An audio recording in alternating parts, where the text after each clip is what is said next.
and I vow to fathom the Tathagata's true meaning. All right, this is where we are in the Amida Sutra.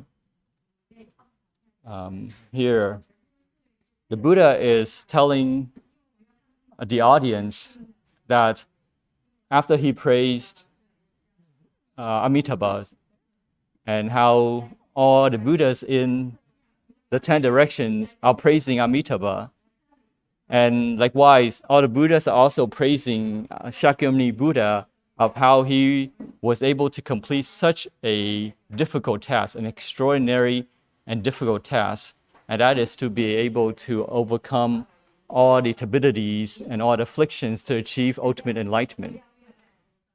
So we want to understand what these difficult tasks are that Shakyamuni Buddha accomplished. And according to the explanation, that there are several difficult tasks that Shakyamuni Buddha had accomplished. One was that being mindfulness of Amitabha can lead to enlightenment. This is one difficult task to do. Secondly, it is that to achieve ultimate enlightenment in the world of the 5 turbidities.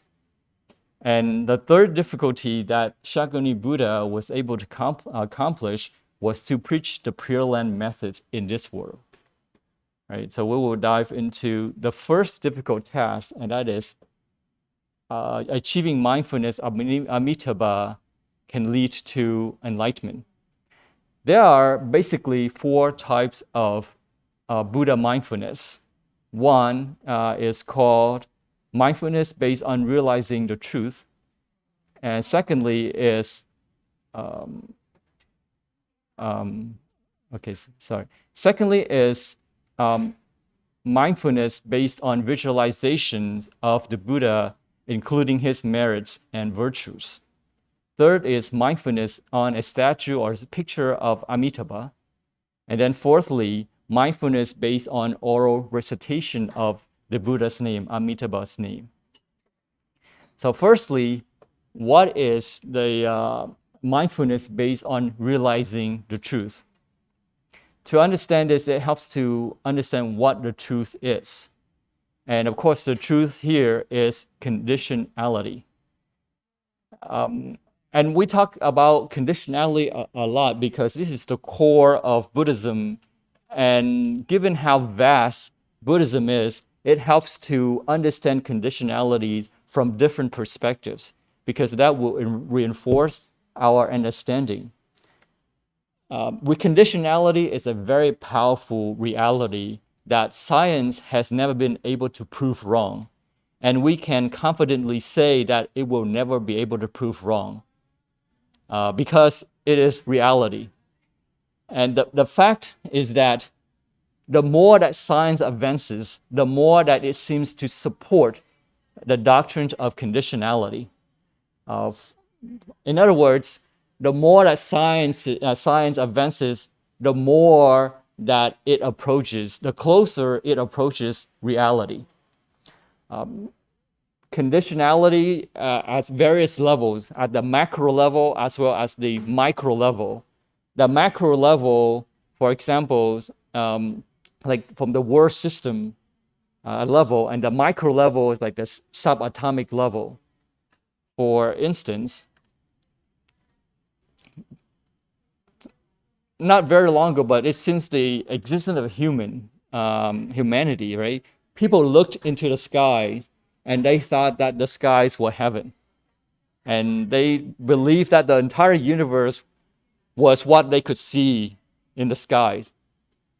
And then through science, that they started to understand a little bit better, and they start to recognize that actually heaven is not just earth, but they thought that heaven was not just earth, but it was the solar system, right, containing other heavenly bodies. So they thought that the solar system was the entire universe.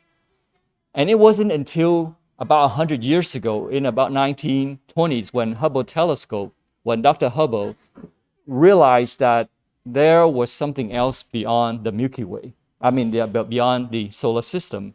And that's when he discovered of the Milky Way, and with millions of stars revolving around this center, and we are located here in our solar system. And that's what the Hubble telescope was able to detect many other galaxies beyond our own. And it wasn't until recently, in fact, there came the James Webb telescope. And it was just launched last year. And the purpose of this telescope was to look deep into space to find the origin, the beginning of the universe. So you can see that as science advances, that it supports what the Buddha taught 3,000 years ago, when the Buddha was talking about the universe being of many facets from many different directions, the worlds of the west, the east, the north, the south, up and down in the zenith direction. So you can see that the more that it advances, that there is no fear in Buddhism being proven wrong. So they're trying to look into the beginning of the universe. And so that beginning, some people thought it was some very small element that is they thought that would be the building block of life.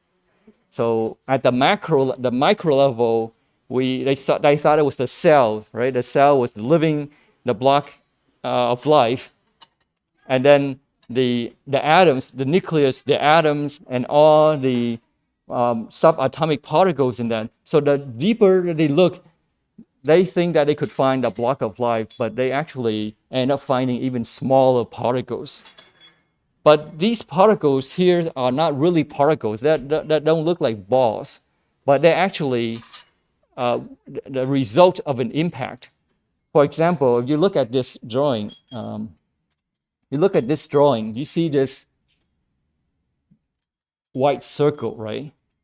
So that's what when we look at this, two ways of looking at this. One way is that, there is a white object in the black background. That's one way of looking at it. The other way is that there is no white object. It's only black background with missing a black area. So that's conditionality, is that there is no such thing as a white object, but actually the lack of black. So in other words, that's conditionality, is that things exist based on condition. So we're not saying that science has no value, but in fact, we need science to continue to advance because it helps us to understand conditionality more, right? If there was no science to understand that there are smaller so-called, I'll put air quote, particles, subatomic particles, we would think that an atom or a subatomic particle like a neutron was the building block of life, right? That we would think that would be the case.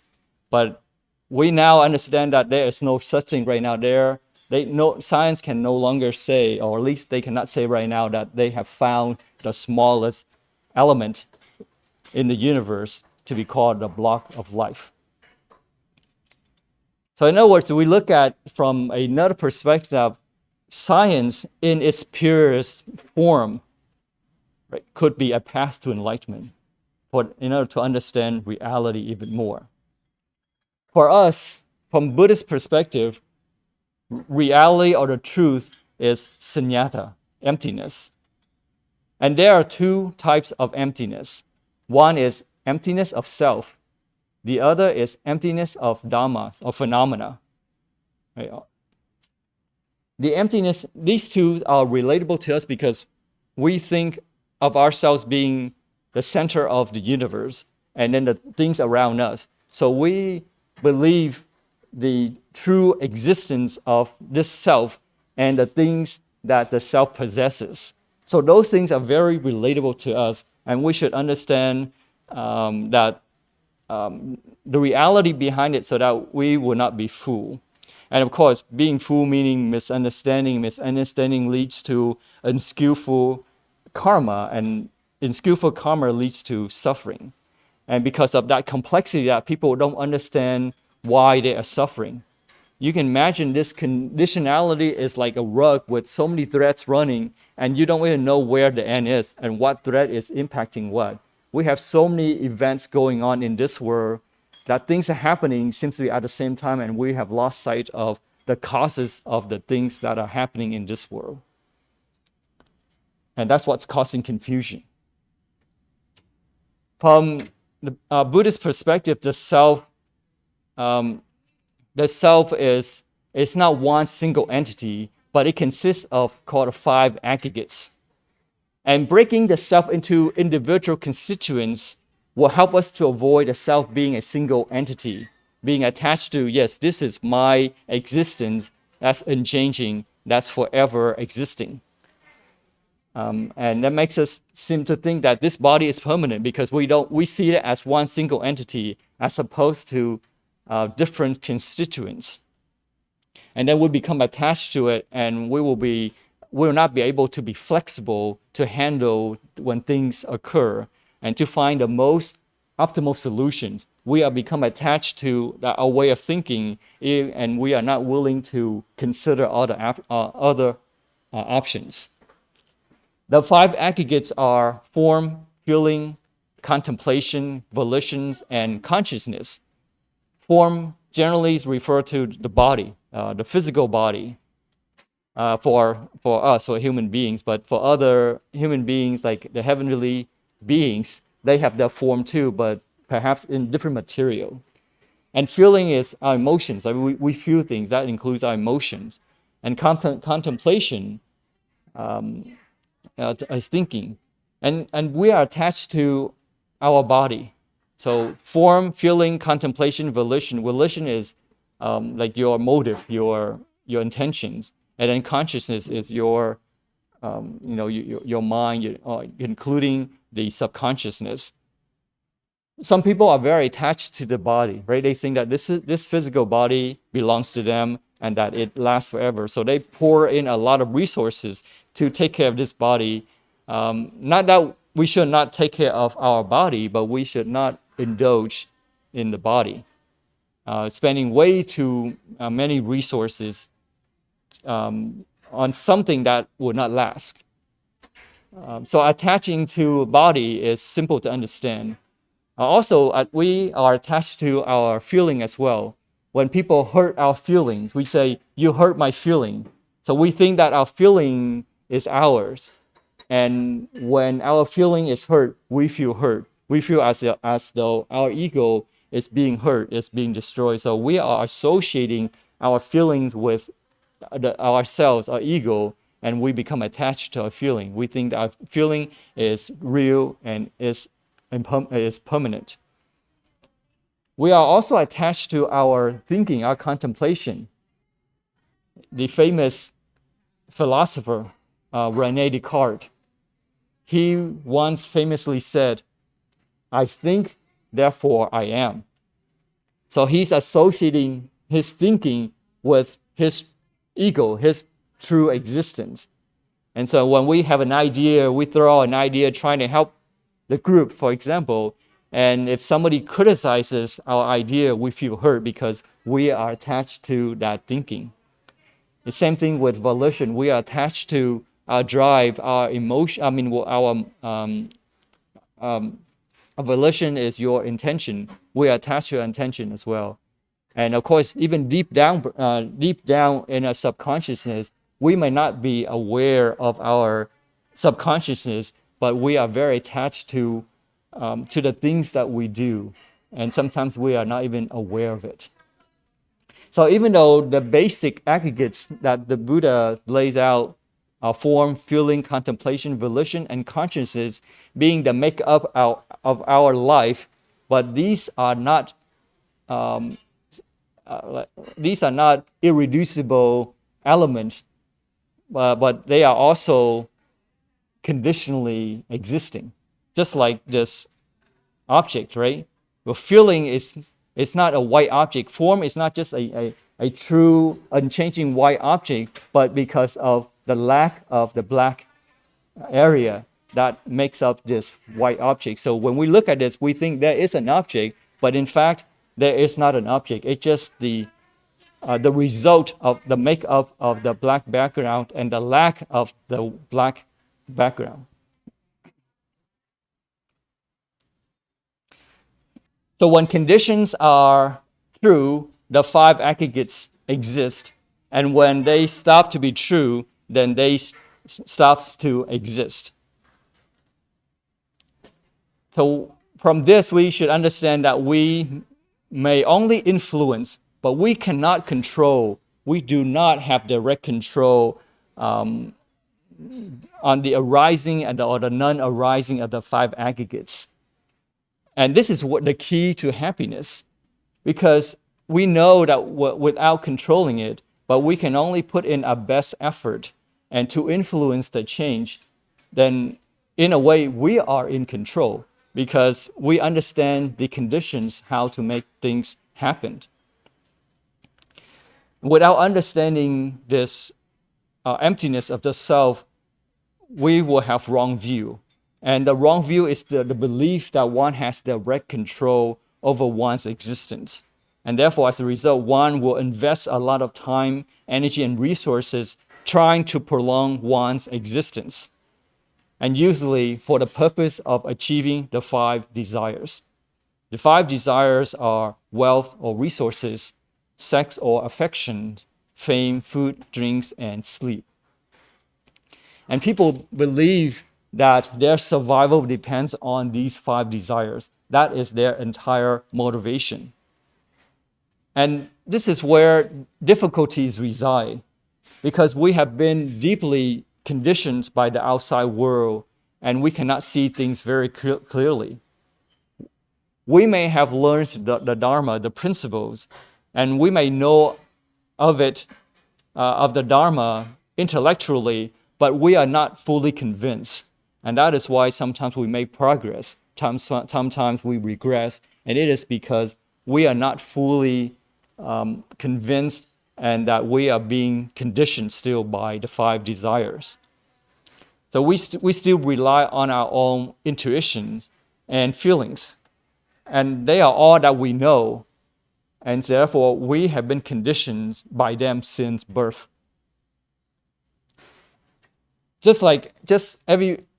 Everyone knows principally, the Dharma principles, but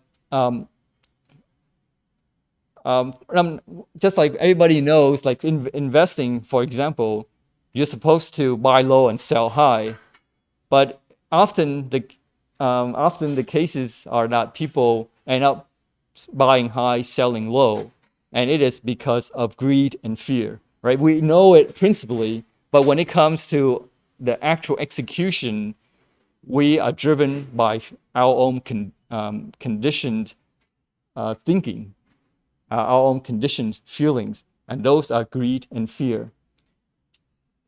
When we learn conditionalities from different perspectives, it helps to see the Dharma, the reality, in a fuller picture. And it helps to reinforce our knowledge, and that helps to transform our emotions and knowledge to a higher level.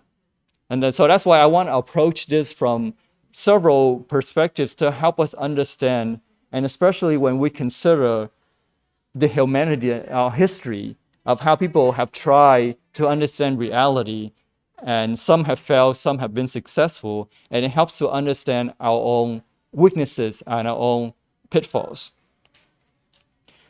So going back to the 5 desires, and that's very relatable to us because everybody lives for the 5 desires. For some, we talked about the 5 desires. Some things, for example, that rest and sleep is the best thing that one can do to improve one's rest and sleep in order to survive. So there's some research that believes that good health, good life, and longevity rest on the quality of your sleep. They learned that by shortchanging your sleep, that you're compromising your physical body. That will lead to no, that will lead to all kinds of unhealthy things that can happen to you. And in fact, they have done studies to prove this, and therefore we cannot reject, we have to consider this. They said that those who have irregular and short sleep have higher risk of developing diseases like diabetes, high blood pressure, obesity.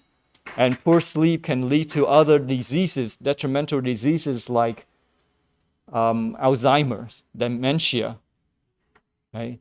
And so the quality of sleep to them, to that group of people, is very important.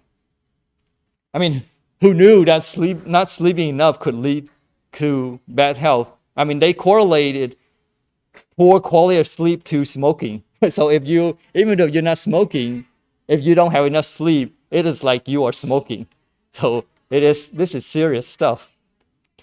So some even concluded that sleep is the single most effective thing that you can do to help your body to be healthy. So that's what, and based on their study, right? And they say that, but they said that still people see sleep as something that negative, right? If you're sleeping, you're not working, you're lazy. So that's the misunderstanding that they think people have. So, and they said that sleep is important because usually if you're sleeping, then you are vulnerable to attacks, right? You are vulnerable to danger. But the body requires sleep, and therefore they concluded that sleep is very important, enough that you're willing to risk your life to have some sleep in order to survive. They said that during sleep, a lot of is happening in the brain. It helps to cleanse the brain of all the fluids that reside tucked beneath the cells that over time could become contaminants, could become toxins that could result in many kinds of problems. So they said that sleeping is like a washing machine that helps to clean up all the contaminants in the brain. And without this nightly wash cycles, that the toxins can build up, and over time it will deteriorate the functions of the brain. So when during sleep that we file a memory away, we stripped out some of the most powerful feelings like fear, grief, and anger, or even joy that may cloud our experiences, preventing us from truly experiencing reality. So it wouldn't be healthy or efficient to remember every event or experience, and therefore it helps to sleep to file all those things away. So this way you don't have to remember everything in your short-term memory.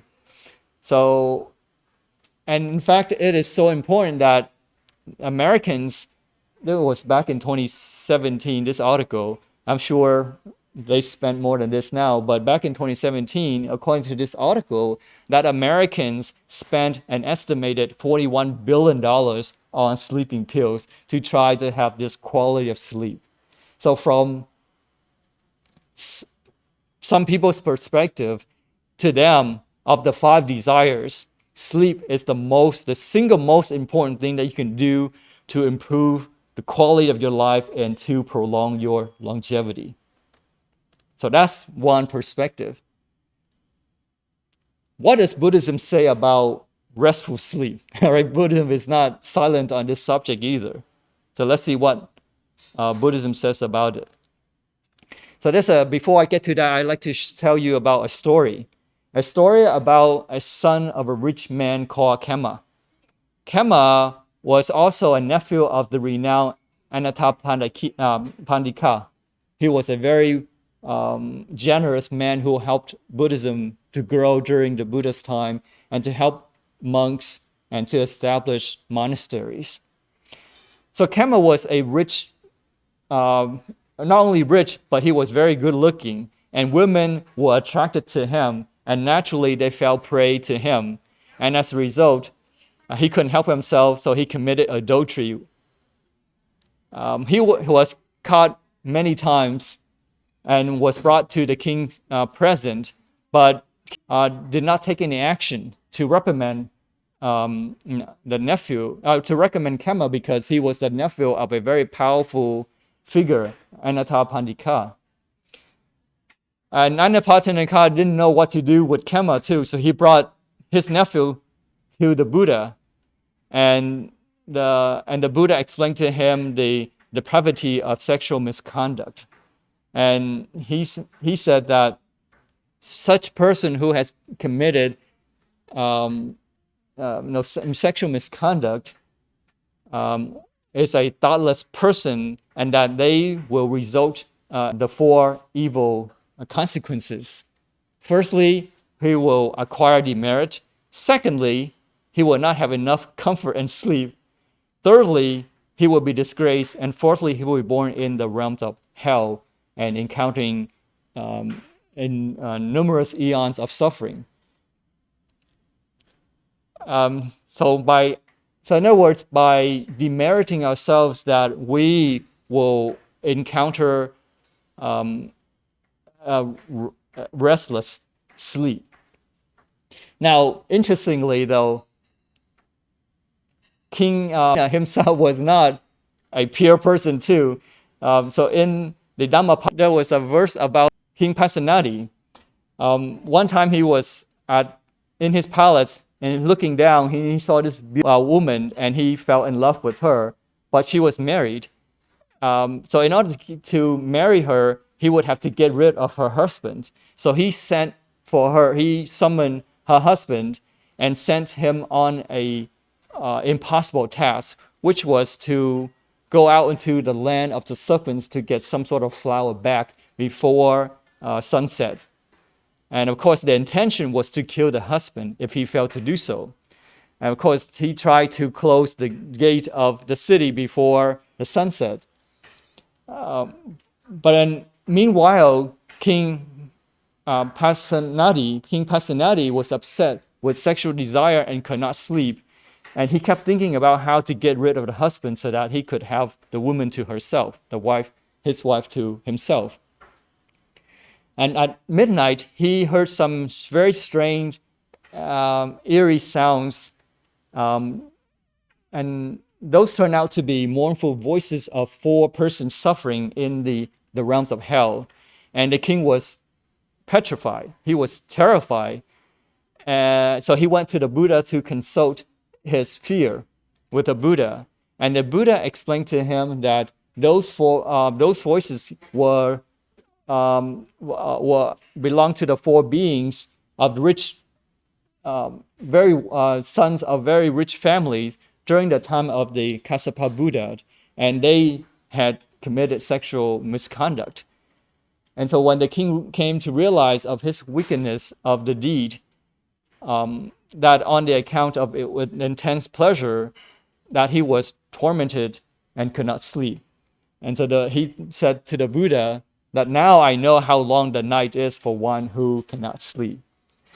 So from these stories that we should not, sexual misconduct is just one of unskillful deeds. But in general, we can conclude that it is the merit that one is restless in sleep, and it's not just one single act, right? So it's not the pills that can help people to sleep better. Americans spend more than $41 billion, and we still have sleeping issues. So we can conclude that it's not the pills necessarily that can help you sleep better, but it's your merit. When you have done nothing wrong, you have nothing to be ashamed of, you have nothing to regret, then you can have a good night's sleep. So that's merit, right? So we should understand that it is merit that can alleviate our worries and anxieties and can give us that quality of sleep. And it is the merit that will result in anxiety for us. If we try to realize 5D desires and want to have restful sleep, then we should cultivate merits, right? Not popping pills. Some people don't think that rest and sleep are the most the single most things you can do to help yourself, but it's actually food and drinks. Food and drinks. Oh, before I go into that, I do want to point out that we're not saying that sleep is bad. What we're trying to achieve is to get rid of sleepiness and not sleep. Does that make sense? Right? If you have sleep, if you're sleepy, you should get some sleep. But it is not sleep that we're trying to get rid of, but it is sleepiness. So in this story, the Buddha talked about these two monks. One monk was very diligent. One monk was not. When they tried to obtain a meditation topic from the Buddha, and they went to after receiving the meditation topic from Buddha, they went to the forest to meditate. One monk was very diligent, the other one was very lazy. And at the end, the diligent monk achieved his goal and attained supernatural faculties and attained arhatship. So he became an arahat. Whereas the other one was just a mundane being. So after they completed the residence, they came back to the Buddha. The Buddha asked them how it went, and the Buddha recognized the diligent monk as being having achieved arhat, but the lazy monk was shocked. He said, "How could this be? He did nothing but just lie and sleep all day. So how could he be an arhat?" But the other monk, the Buddha says, "Well, what about you?" And then he himself, the lazy monk, said, "Well, I wake up early in the morning. I woke up early in the morning. I brought the firewood and prepared for the chocolate dish. But what happened was that after he did all those, he went and chatted. He went and chatted with other monks. And he thought that he was not, by not sleeping, that he was actually practicing meditation. But the Buddha says that said to the slothful, lazy monk that you have spent your time in heedlessness. You may say that I am heedful, but you mistake heedlessness for heedfulness. So here, the Buddha is very realistic, right? He did not reject the notion of sleep. It is not to get rid of heedlessness, sleepiness. The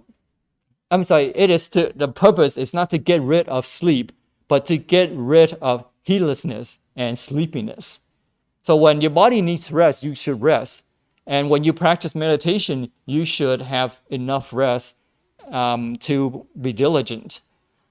And if you're tired, of course, you should get some rest. And some people, but what's important here is to maintain your awareness. That's the important thing about practicing meditation, is to maintain our awareness. Now, some people, they get discouraged the fact that they cannot be mindful of Amitabha without interruption, without wandering thoughts. And they get discouraged. And I think it's because they get confused in the method of study.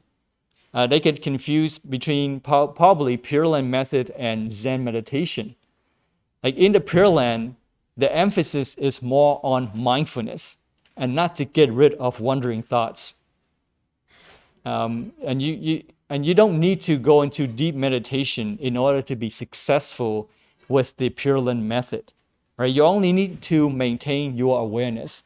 By being aware of your wandering thoughts, that you can reduce the influence of the wandering thoughts. We should understand that the basic, the criteria of the method that we are studying. Of course, when you're studying Zen, the basic criteria are to be able to control your thoughts, right? To have very tight control. And that's how you become successful.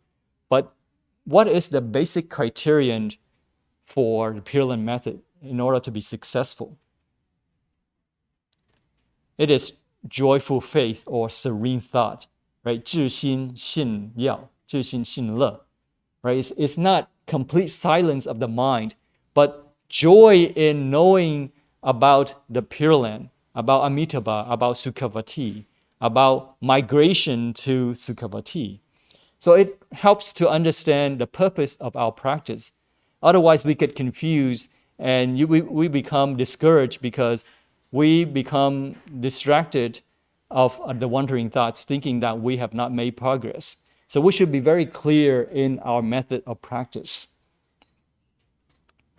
Okay. So going back to the 5 desires, some people strongly believe in rest and sleep being the most single important thing that you can do to help the quality of your life. And some people put a lot of energy in foods and drinks in order to try to cheat death. So let's take a look at this. This is throughout history. And people have tried many things to try to prolong their longevity and to try to cheat death. Way back since the existence of humanity, that people want to live forever. Back in the 1600 BC, right? They have different recipes to transform old men into youth by anti-wrinkle recipe. People talk about anti-wrinkle cream here, but this concept existed thousands and thousands of years ago. So they try different things, but of course they fail. They still have wrinkles. They still had wrinkles. They still die. They even tried to live longer by mixing root powder, gold, and honey and butter after a morning bath in order to have this quality of sustenance or this quality of life. And then they all in 1333 BC, Li Xiaochun advises the Han Emperor to eat with utensils made of gold in order to improve the quality. And then 1st century BC, Cleopatra supposedly bathed in donkey's milk in order to preserve her youth. And then they also went to drinking blood from gladiators to cure their ailments. Of course, they all died. None of them existed today. Even trying to eat turtles, crane eggs, and other foods from long-living creatures in hoping to prolong their life. And they always even try to eat brains of particular kinds of monkey. And unfortunately, I should say that this belief still exists today. There are some Asian countries that they would bring the monkey and chop off the brain in order to eat the monkey's brain alive. Very cruel. And they think that it's good for their health. They even try to mix wine with powders made of gold, pearl, and coral and bones from stag's heart. Now, this gold is still common today. There's a restaurant that I went up to Seattle one time, and there were on the menu, they had a drink with flakes of gold, and that you could drink, you can order. So let's see what else they try. They even try drinking blood of young men in order to rejuvenate themselves. They also tried, now they said, well, that's too much. Maybe moderation is a better idea. So they tried moderation in all things. The work is hugely popular and is translated into multiple languages. So that seems to make sense, still applicable today. They even try they even try opiums and baths in order to increase their longevity. Of course, that failed because none of them lived to today. They also try wine in order to extend their life, and there are some benefits, right? There's some benefits to wine. They also try mixing animal and human blood, in order to try to extend their longevity. They also try drinking only water from young age, thinking that they could allow them to live to 100 years old. They try lying next to young women, not for sex, but to sleep in the proximity of youth in order maybe to harvest their youthful energy. They all, and it's getting weirder and weirder. They also try to extract some aqueous from dogs and guinea pigs' testes, testicular blood and seminal fluids in order to prolong their longevity. They also tried raw foods, sour milk. Of course, none of those things worked. And so you can see a long list of things. And so as technology advances, they try radiation, they try blood fusions from young donors in order to increase their longevity. And of course, none of these things succeeded. They failed miserably. So what does Buddhism say about longevity? Let's say what the Buddhism say about longevity. So before I get into that, let's tell another story. There were two hermits. They were practicing austerity for 48 years. One of them left the Sangha and became a layman and got married, and then they gave birth to a son.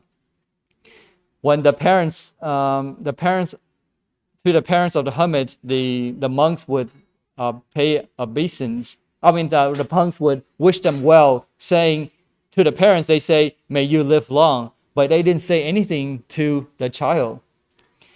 And when the child was brought to the Buddha, when the parents brought the child to the Buddha to pay their respect, the Buddha says the same thing too. "May you live long," to the parents only, but not to the child. And the Buddha, because the Buddha predicted that of the child's impending death, and so to prevent this death, they got together and they recited the protective chants for 7 days to help to protect the child.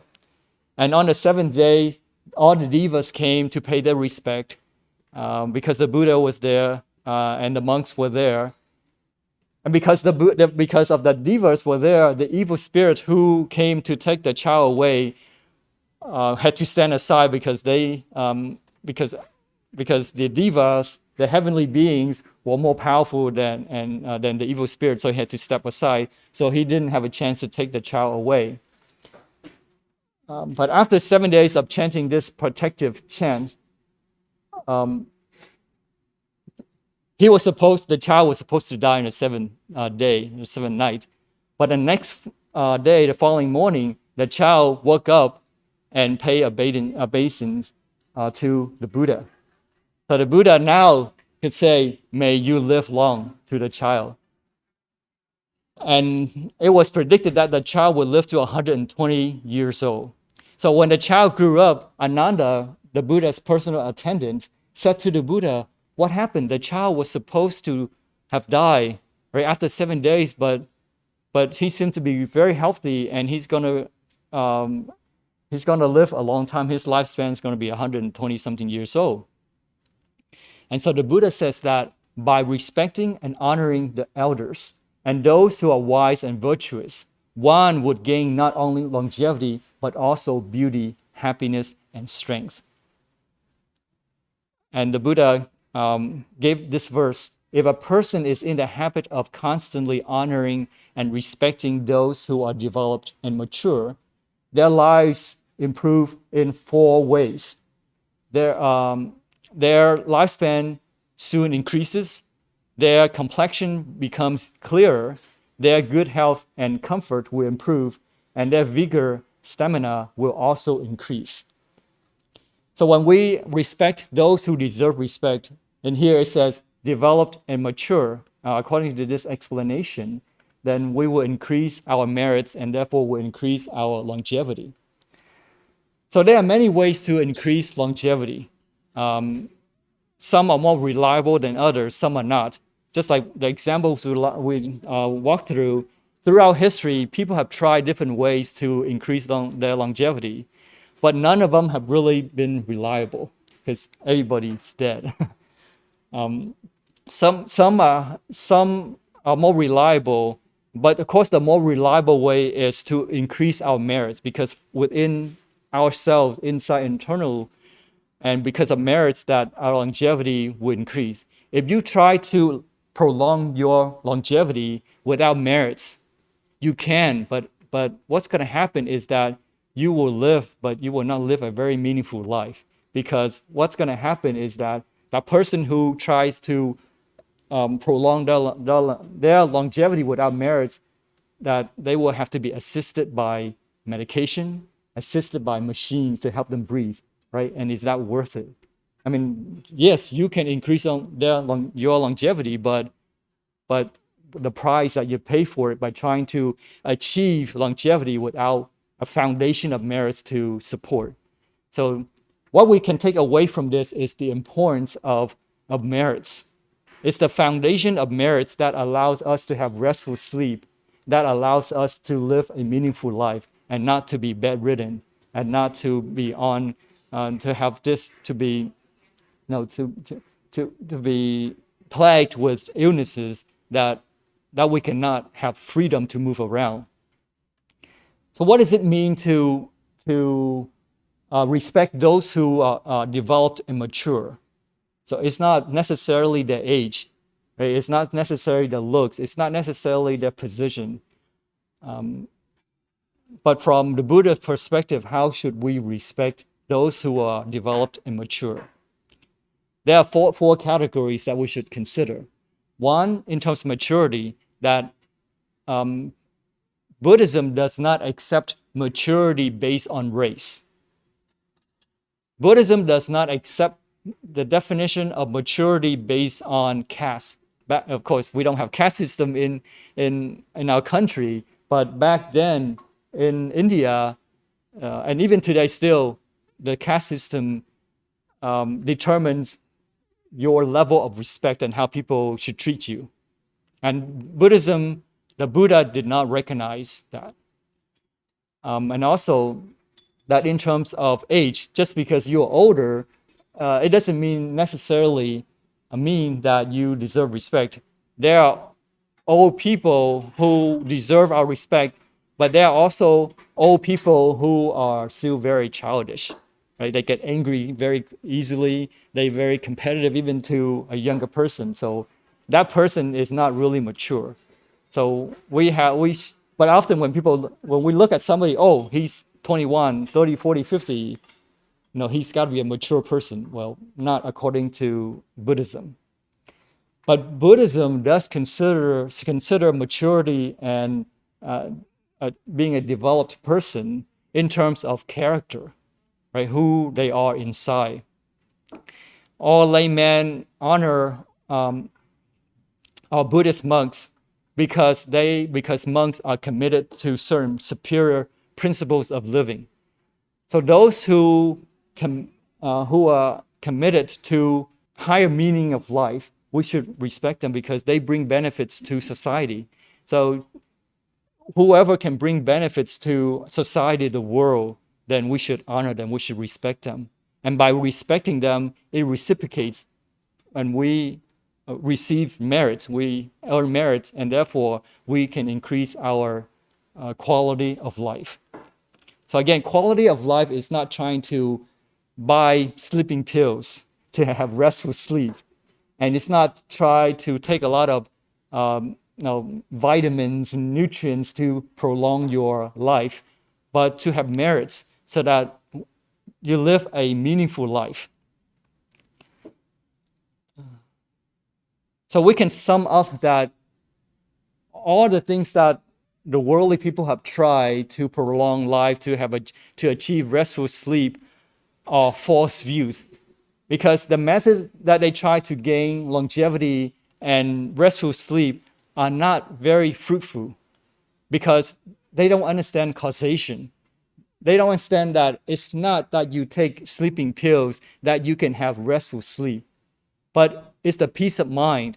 And how you achieve the peace of mind is your value of a person in society.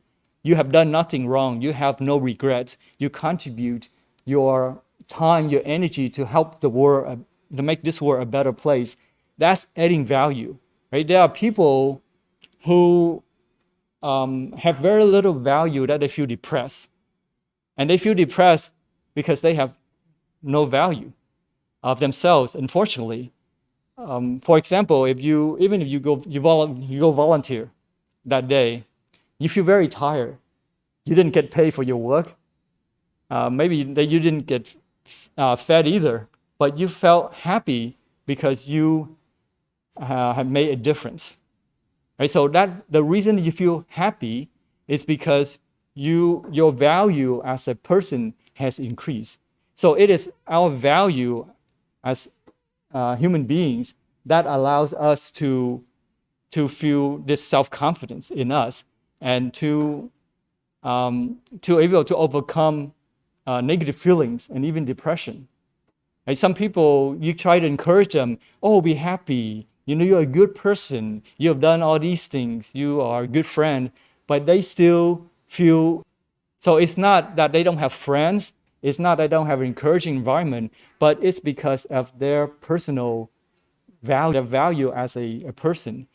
So if you are very positive, outgoing, then you know that your value is pretty high, right? Because you don't have to, you don't need other people to remind you to feel happy. You know how to feel happy just because you have value. The correct causation is that merits allows you to feel happy because you have value in you. It's not to eat monkey brains. It's not to eat, all kind nutritious stuff or to pop pills, sleeping pills that you have restful sleep, but because of your value. Right? So it's important for us to understand the correct causations. So we have talked about emptiness of the self is that if we don't understand the 5 constituents, form, feeling, contemplations, thinking, volition, like your intentions, and your consciousness, your mind, then when we don't see those separate constituents, then we will see our self being a single entity, and we tend to be attached to that single entity and have this thinking that it exists forever. Like I mentioned before, some people are attached to the body. They think that this body is there. So when you hurt the body, you slap the face, for example, they get upset. I mean, it's just flesh, but they get upset. But if somebody else gets slapped, they don't get upset because that body is not theirs. So they associate this physical body to be theirs. And so when the body is hurt, they feel hurt. Or when the feeling is hurt, they feel hurt because they associate their feelings with themselves, the ego, or their thinking, right? Just like Rene Descartes says, I think, therefore I am. So they associate their thinking with themselves. So when somebody criticizes their recommendations, their suggestions, they feel ashamed, they feel hurt, and they want to take revenge. And that creates unskillful deeds, and that creates suffering. And so by understanding that these things here are impermanent, it helps us to resolve a lot of problems. But it's not easy because we are so conditioned. In fact, we have been conditioned of this thinking, this body is ours, this feeling is ours, this thinking is ours, that we see no differently. So it helps to look at reality from this different perspective. And so in terms of the body, some people think that rest and sleep is the best thing you can do for yourself. Some people think that eating, drinking good food is the best thing you can do for yourself. And also, not only the body changes, now we understand, but also the mind changes. So how does the mind change? Let's take a quick look at that. From the neuronic perspective, our neurons in the mind, in our brains, they are wired together and they fire together. That's how they reinforce. So when you move your arm, you are activating the connections in your brain, right? And there, according to Sigmund Freud, he calls this free association when a patient sits on a couch and the doctor behind him, asking him questions, and allowing him to talk through his feelings. And almost, it seems at the beginning, it may seem like the patient is talking randomly of different things, but according to Freud, that these are actually expressions of links formed in our memory networks. So the things that they talk about, and sometimes the feelings that pop up, we think they're random, but they're not random. The change in our neuronal networks in our brains and our memory networks fire together, and because they fire together, they wire together, meaning they connect together, that these original connections are often in place, show up in our minds later on. That's when some people just snap, because all the negative feelings that they suppress, that they didn't realize, and they just snap, right? When even like a joke that may be innocent, but to them it was very serious enough for them to snap. So things that were hidden that now came to the surface. So from time to time, memory traces are subjected to a rearrangement in accordance with fresh circumstances. So when we interact with people, our mind changes, our feelings change. It's because of the circumstances. So that's kind of consistent with Buddhism. Buddhism says all things exist conditionally. They don't exist out of nothing, for no reason, but they exist because of condition. And so here Freud is saying the same thing, that the mind changes because of conditions. When we encounter fresh circumstances, our mind changes. For example, like when a person encounter abuse in childhood, the child was not able to understand what was happening, and so he was not upset. But when later on, when he became an adult and he started to understand the world a little bit better, upon reflecting on the incident, what happened, and understanding, he gave it new meaning. So now it hurt him, right? As opposed to before, it didn't matter to him, but that memory of being abused had changed for him now because of new circumstances. On the other side, with joy, when a child is joyful, let's say parents bring the child to a temple with an encouraging environment, nice people, it may not have any impression on the child.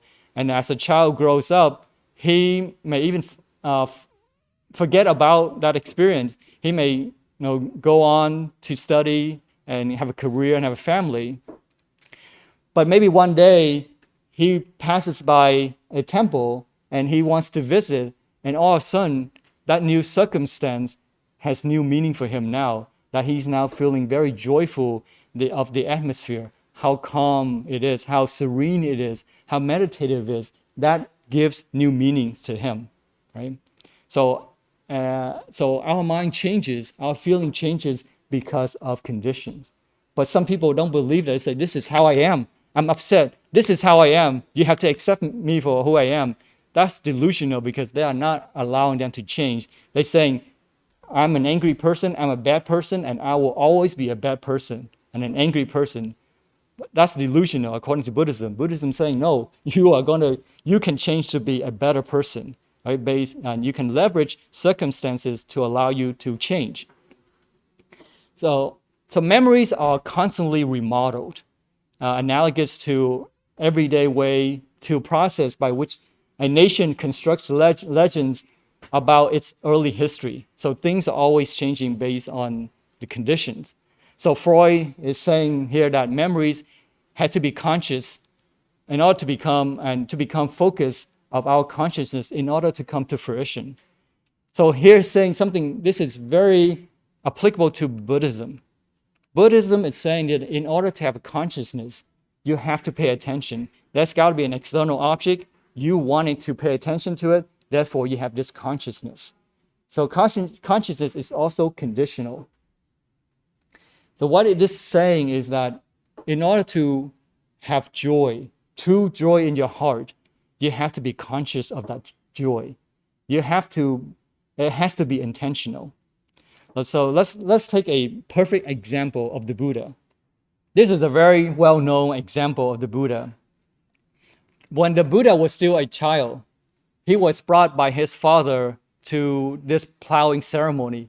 It was traditional at the beginning of the season to have a plowing ceremony in order to have a prosperous year, right? So the young prince was brought along with the father, but he did not take part in the ceremony. Instead, he was sitting underneath a tree, and he was just sitting there observing what was going on. And unbeknownst to him, he had this very serene, very meditative experience, but he did not know what it was. And he said that, and he reflected this in the Sutra, Nikaya. He said that, I recall when working with, sitting under the cool shade of a rose apple tree, quite secluded from sensuality, secluded from unskillful qualities, I entered and remained in the first jhana, meditative state, the first level, where because he felt rapture, he felt the pleasure was born in him, but being secluded.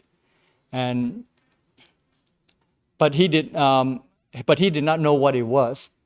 But only later on in his career, after 6 years of austerity, he didn't eat anything. He tried all kinds of things, very austere things, to try to achieve enlightenment, and it did not take him to enlightenment, any closer to enlightenment.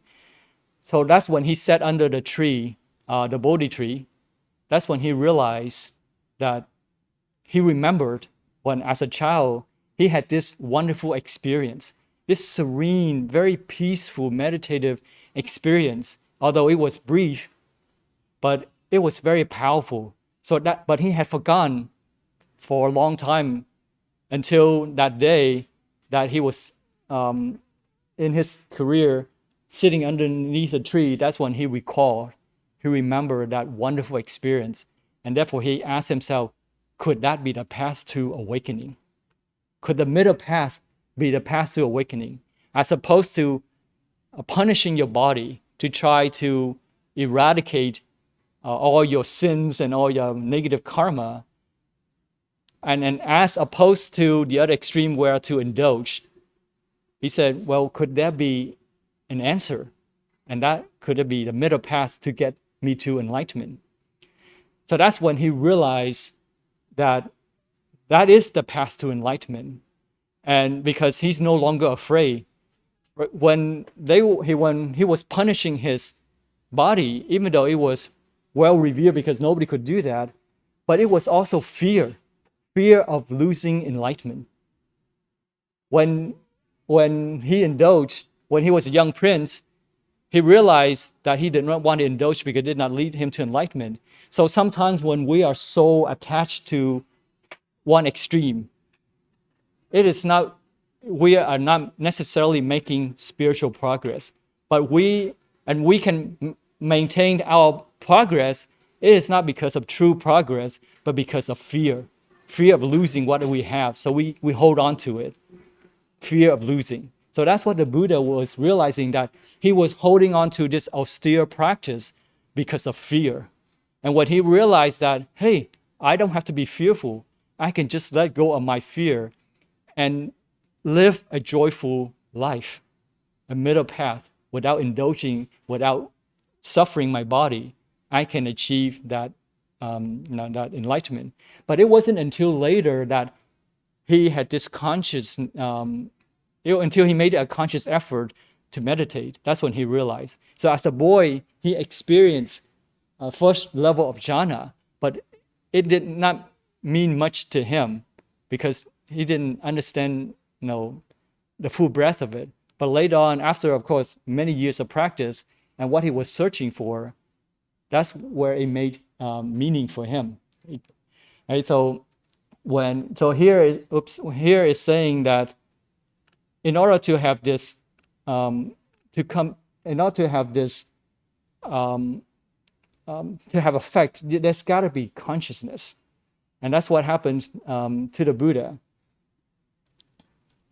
So our mind is also changing, right? So our mind is not permanent.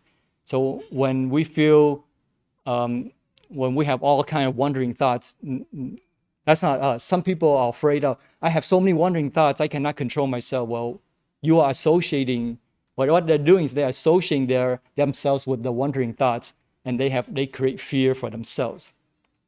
Well, what about feelings?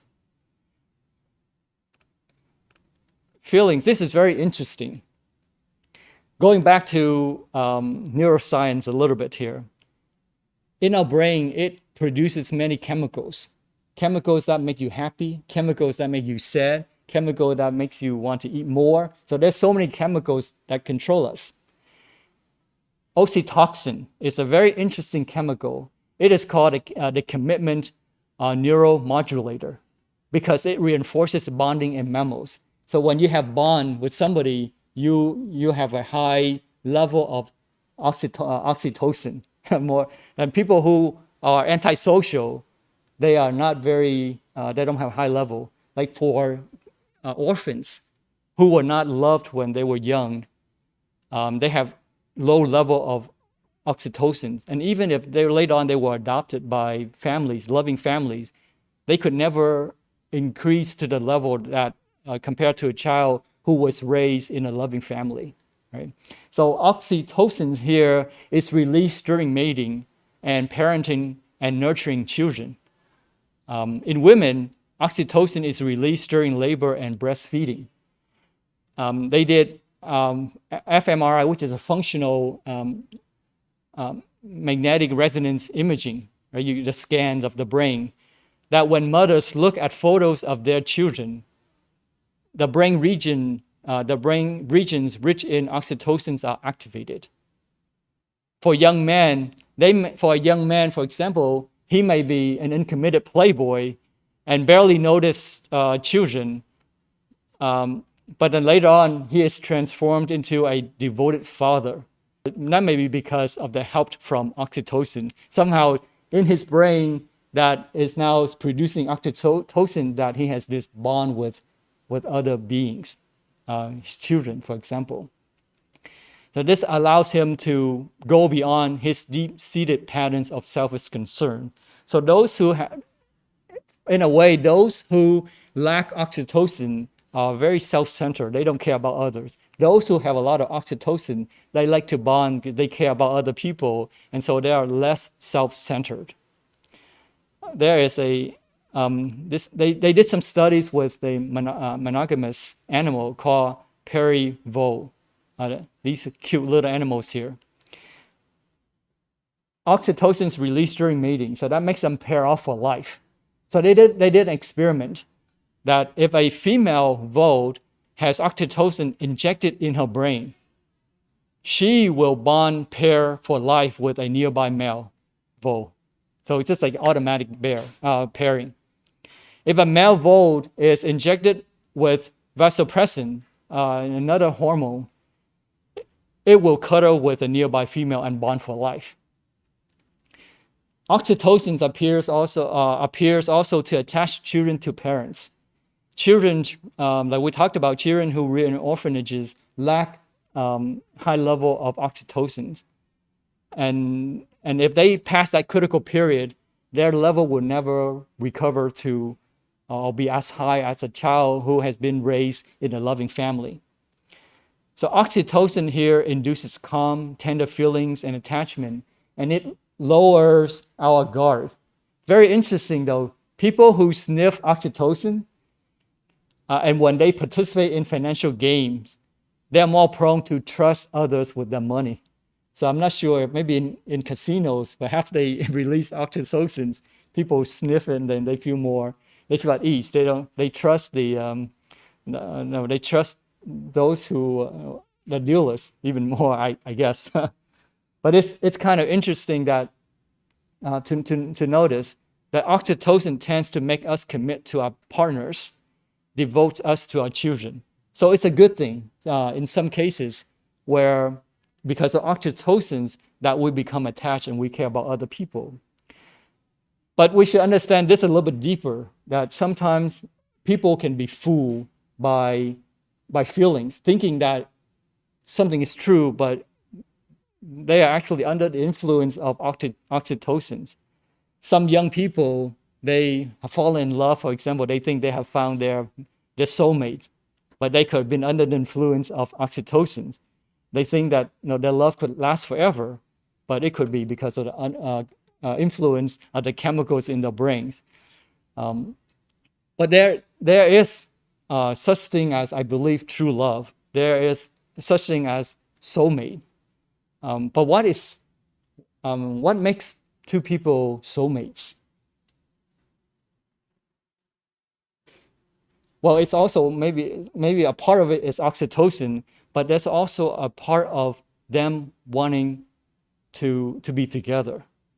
What I mean by that is that love is not about looking at each other in the eyes, but looking in the same direction, right? The same purpose, the same motivation, and that's what determines how long a couple lasts. If they look at each other in the eye, that fascination will be extremely joyful at the beginning, but it doesn't last. So what makes a couple last is their purpose, their meaning of living a meaningful life, right? So that means that they can gloss over the small, minor weaknesses that the other person may have. And because they focus on the bigger goal, and so they can easily gloss over the small mistakes. Otherwise, if they look each other in the eyes all the time, they can easily find mistakes, and that will eventually disturb them. So love is not looking in each other in the eyes, but looking in the same direction. Because as we grow older, and we all do, we will grow older. At some point, our physical attraction will be reduced. But what makes a person interested in another person is the quality, the character of that person, right? Of the other person. And so where we lack in physical beauty, we make up for it with our merits and our value, our qualities of our character. And that's, I believe, is no longer lasting. That's a better indication of how lasting a couple is do they appreciate each other's values, right? Do they appreciate the quality of each other? Of course, the physical beauty is what brings a couple together. That should be only the start, and it should not be the last thing to bring a couple together, but it's the value. So going back to what we talked about, if you want to have restful sleep, if you want to have longevity, in this case, if you want to have a happy union of a family, the foundation should be based on merits, based on value, and not material things, right? So by doing that, by understanding that, what we have done for ourselves is to understand the correct causation. If you don't have the correct causation, no matter what you do, you will not achieve what you want, right? People have tried to eat monkey brains and all kinds of exotic stuff to increase their longevity. And we know that they have failed miserably because nobody has ever lived to this day having eaten those things. They still die. But we see people who live a very simple life, but yet they have a happy family, right? And they don't feel sad, they don't have depression, and that's because of merits. They have merits in them, and that increases their value. So it helps for us to understand where to pick up battles, because life is difficult. Life is full of challenges, and if we don't understand the law of conditionality, then we will pick the wrong battle. We will try to control things that should not be controlled. Like, we should not force people to listen to us, for example. But people listen to us because we bring value into their lives, right? We add something to make them to make their lives better. That's why they want to listen to us. They want to communicate with us. So it's not about forcing, but about communication and about understanding the correct causation, right? Does that make sense? Right? Okay, so let me wrap this up here. We talked about a difficult task in this world that the Buddha had achieved. And one of them is that being mindfulness of Amitabha can lead to enlightenment. It is so difficult. And we should understand that. And how we achieve mindfulness of Amitabha is through the 4 practices, the 4 types of Buddha mindfulness. And we just talked about mindfulness based on realizing the truth. And the truth in Buddhism is conditionality. And this conditionality is synonymous to sunyata, which is emptiness. And the reason it's emptiness, the reason it's empty is because things, there's no one permanent, unchanging entity. Our life is made up of the 5 aggregates, 5 constituents, called form, feeling, contemplation, volitions, and consciousness. And even though there are 5 basic constituents, but they are not unchanging entities. They change as well, right? Our body changes, our feelings change, our thinking changes, and so forth. That we have demonstrated. So by understanding that, we can achieve our control by feeding our lives situations with the right conditions. For example, if we want longevity, it's not to eat monkey brains, but to show respect, to give fearlessness, right? So by understanding conditionality, we can achieve happiness. Right? Does it make sense? Okay, I will stop today because a lot of things are going on. And I will pick up where the next part of the truth, there are two components to truth. One is emptiness of self, which we just talked about. And the other one is emptiness of dhammas, phenomena, all the things that happen. Those things are also empty. And it's not easy to understand because we see things like, how can this microphone be empty? And how can all the things that happened around us be empty? We can see through our senses, with our senses, but how can they be? How can they be empty? So we'll talk next time in a couple of weeks on the emptiness of dhammas.